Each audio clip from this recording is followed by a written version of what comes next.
Friends, आज हम चल रहे हैं झांसी के किले में। झांसी का किला उत्तरी भारतीय उत्तर प्रदेश की भंगेरा पहाड़ी पर स्थित है। झांसी किले का इतिहास 400 साल पुराना है। कहते हैं यह इतिहास ताजमहल से भी बहुत पुराना है। 11वीं शताब्दी से 17वीं शताब्दी तक यह बलवंत नगर के चंदेल राजा का गढ़ था। अभी अंग्रेजों ने इस किले पर कब्जा करने के लिए कई दिन तक 60 शेर वजनी तोपों के गोले बरसाए थे, लेकिन किले की दीवार न हिला सके। पिछले 400 सालों से यह किला आज भी पूरी शान से खड़ा है। झांसी किले का निर्माण 1613 में ओरछा साम्राज्य के शासक और बुंदेल राजा वीर सिंह देव ने किया था। बुंदेला का यह सबसे शक्तिशाली गढ़ हुआ करता था। 1728 में मोहम्मद खान बंगेश ने महाराजा छत्रपाल पर आक्रमण कर दिया था, जिसमें पेशवा बाजीराव ने महाराजा छत्रपाल को मुगल साम्राज्य की सेना को परास्त करने में सहायता की थी। उनका आभार व्यक्त करते हुए महाराजा छत्रपाल ने उन्हें राज्य का कुछ हिस्सा भी दे दिया था, जिसमें झांसी भी शामिल है। इसके बाद 1742 में नारो शंकर को झांसी का सूबेदार बना दिया गया।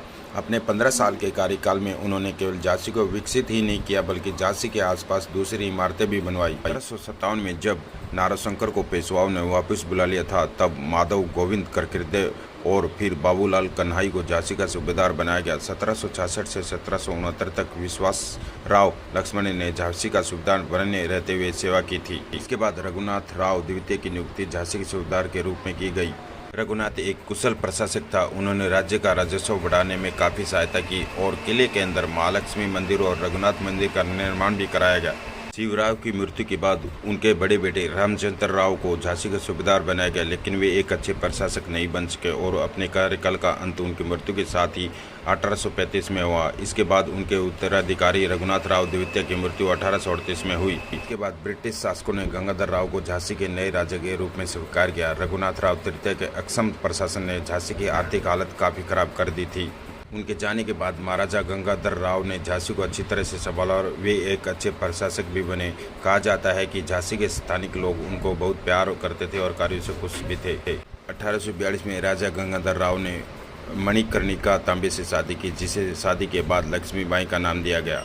कहते हैं झांसी का किला 1857 की क्रांति का सबसे मुख्य बिंदु माना गया है। झांसी का किला तकरीबन 15 एकड़ में फैला हुआ है। जानकारों के अनुसार यह 312 मीटर लंबा और 225 मीटर फैला हुआ है।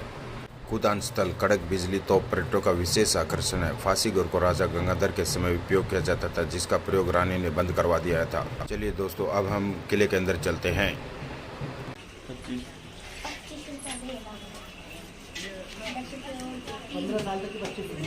15 साल नहीं लगेगा? ठीक है दोस्तों, अंदर जाने के लिए 25 रुपये का टिकट है और 15 साल तक के बच्चे को एक्सक्यूज किया गया है। टाइम कम बचाया भैया, कोई बात नहीं।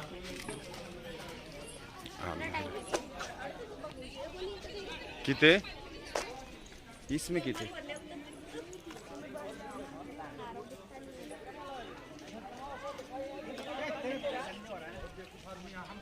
झांसी किले की संरचना। पहाड़ी क्षेत्र में खड़े झांसी किले से पता चलता है कि किले का निर्माण की उत्तर भारतीय शैली और दक्षिण भारतीय शैली से कैसे भिन्न है। इस किले की ग्रेनाइट दीवारें 16 से 20 फीट मोटी हैं और दक्षिण की तरफ शहर की दीवारों से मिलती हैं। किले का दक्षिण भाग लगभग लंबवत है। किले में प्रवेश करने के लिए 10 द्वार हैं। इनमें से Unnao gate, Porcha gate, Badgaon gate, Laxmi gate, Khanderao gate, तृतीया दरवाजा, सागर गेट, सैनिक गेट और चांद गेट है। इस किले में उल्लेखनीय और दर्शनीय जगह शिव मंदिर, प्रवेश द्वार पर गणेश मंदिर है। अब हम गणेश मंदिर की तरफ जा रहे हैं।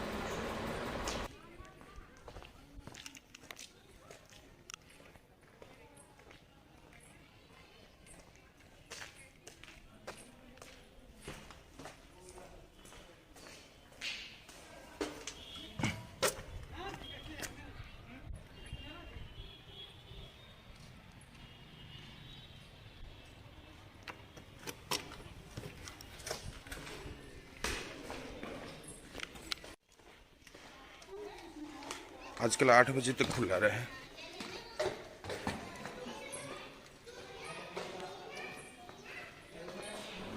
यहाँ पर गणेश मंदिर है और ऊपर साइड में जाते हुए कड़क बिजली तोपें रखी हुई हैं।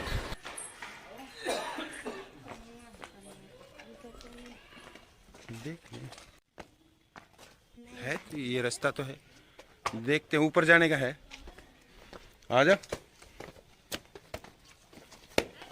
हाँ है।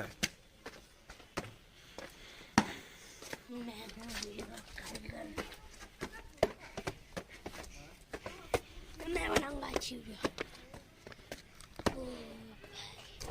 इस तोप का नाम कड़क बिजली तोप है। गंगाधर राव के काल की यह तोप प्राचीर की पूर्वी दिशा में रखी है।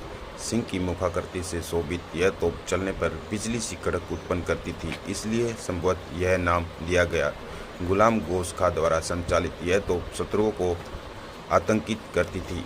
इसकी कुल माप 5.5 मीटर और 8 मीटर है। चलिए दोस्तों, अब हम आगे का किला देखते हैं।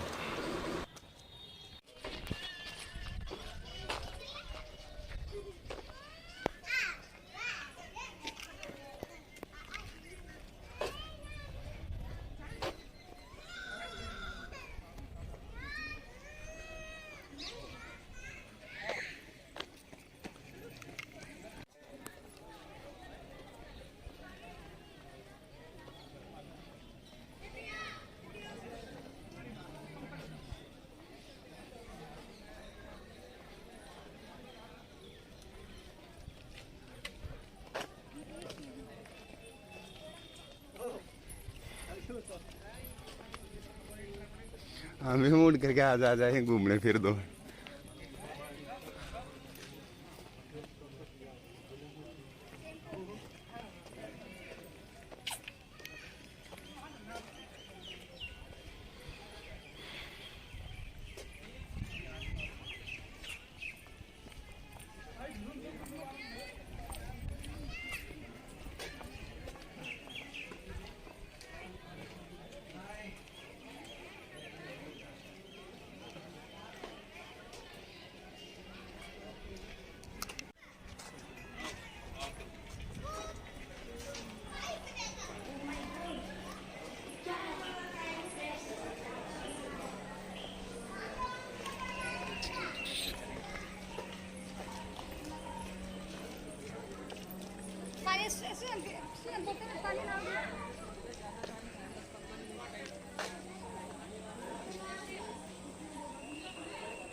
'पंचमहल को मौज महल भी कहा जाता है। 5 मंजिला इस महल में आकर्षक नक्काशी भी है।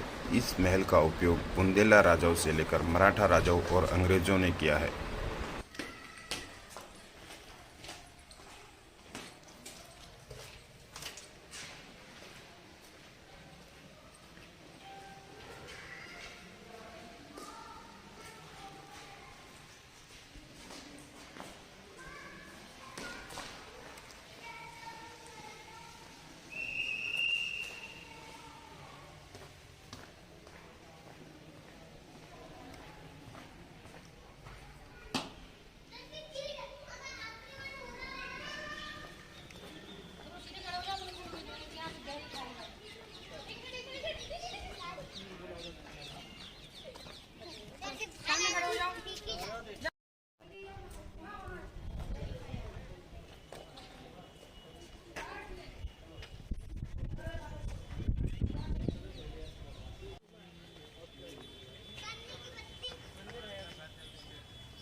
यह स्थान उद्यान स्थल के नाम से भी जाना जाता है। कहा जाता है कि रानी अपने बेटे दामोदर राव को लेकर घोड़े के साथ इसी जगह से कूदी थी।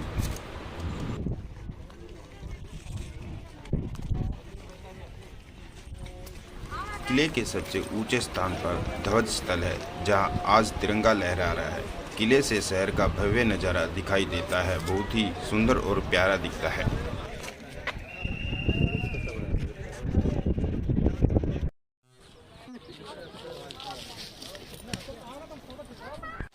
ना घोड़ा बच गया था।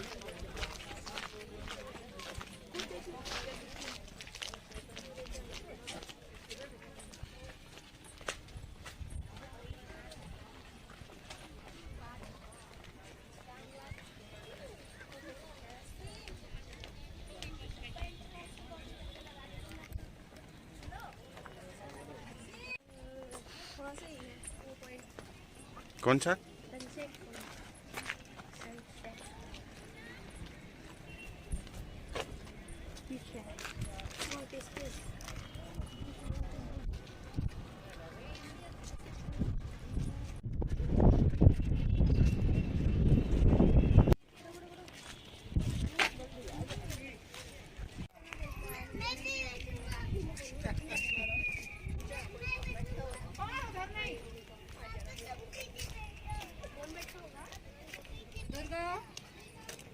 किले के ऊपरी दीवार पर छेद बने हुए हैं, जिससे सैनिक अपनी बंदूक से आसानी से निशाना लगा सकते थे।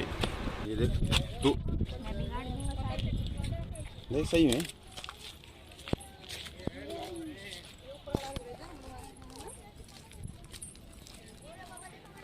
आ जा। अरे आजा, नीचे चलेंगे। वो है ना उधर से।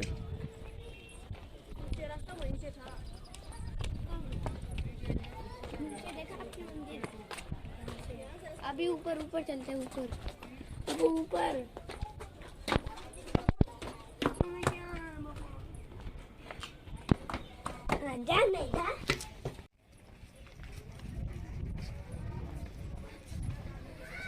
यह स्थान हवा महल के नाम से जाना जाता है, जिससे सैनिक आसानी से निगरानी रख सकते हैं।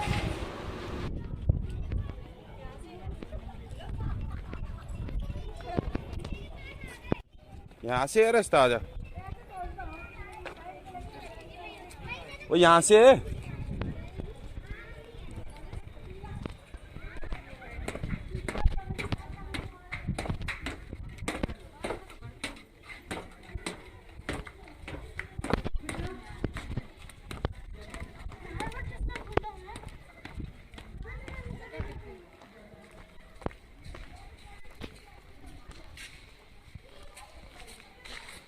बहुत बड़ा किला बना दी ना।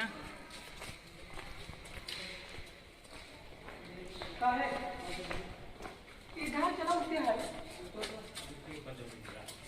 ये इधर खाली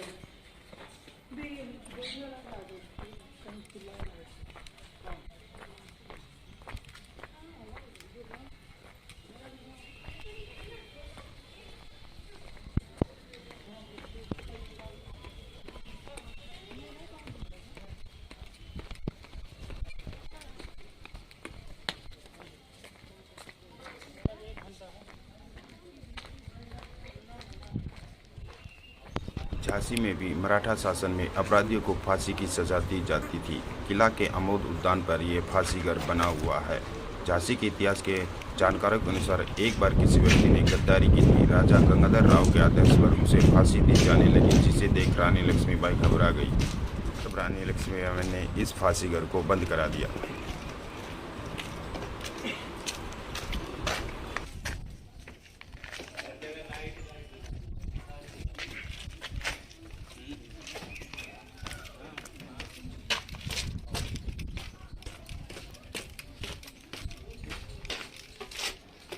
दुर्ग के शंकरगढ़ क्षेत्र में मान्यता है कि शिव मंदिर का निर्माण 17वीं सदी में झांसी के पहले मराठा सूबेदार नारोशंकर ने कराया था। गर्भगृह में शिवलिंग, मां पार्वती, गणेश जी आदि देवता विराजमान है। मंदिर के मुख्य गुंबद के चारों कोनों पर एक एक लघु मंदिर भी है। मंदिर से जुड़ी कई मान्यताएं हैं। इनमें प्रमुख है तत्कालीन मराठा राजाओं व रानी लक्ष्मीबाई का मंदिर पर विशेष आस्था होना।